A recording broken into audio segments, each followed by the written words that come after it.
For more on Harris's running mate decision, I want to bring in senior White House and political correspondent Ed O'Keefe. He's in St. Paul, Minnesota. Walz has a long political history in Minnesota and Washington. What stands out to you about his stances on key issues, and how do these align with Harris's policies?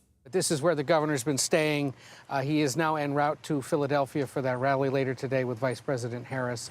To your point, yes, he did have a pretty strong bipartisan record during his time in Congress, and was known to have sponsored several big pieces of legislation that were introduced by Republicans, and sort of served as someone who was a reliable potential Democratic vote on bipartisan issues, in part because the congressional district he represented, which runs along the southern part of Minnesota and borders Iowa, was for so long a Republican area and became a real swing district in 2006 and beyond, when he was first elected to the House. This is somebody who, as a Democrat, was being reelected in presidential years by more than the Democratic presidential nominee was on the ticket, a sign that he had crossover appeal and maintained that. Now, when he got around to running for governor in 2018, in the wake of, for example, the big shooting, remember, in Las Vegas that killed more than 50 people, it was then that his politics on issues like gun control began to shift. He donated all the money he'd received from the NRA to a veterans group. He began to support things like universal background checks, even though he has a history from a young age as a hunter and a gun owner.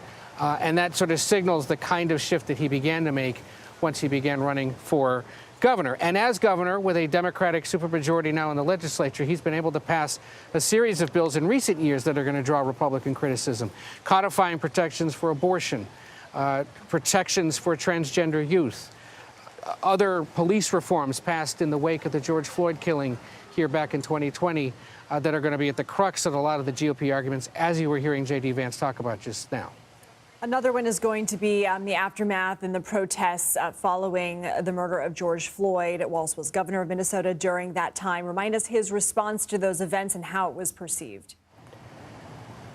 So remember that there were riots in Minneapolis and here in St. Paul in the wake of that killing. The mayor had made a request for National Guard to be deployed into the city. The governor took about an extra day and a half or so to do so, and only after some of the most violent and destructive incidents of those riots. It led to a state Senate Republican report that criticized how he responded. The governor wrote that off as an election year gambit. But it is going to be the subject of a lot of the criticism he receives from Republicans, that at a time when Democrats were struggling with how to deal with that issue and how to talk about policing in this country, he maybe wavered and waited too long to respond to that violence. He talked a little bit about the situation in an interview with Gayle King on CBS Mornings shortly after the police officer in that incident, Derek Chauvin, was sentenced. Take a listen.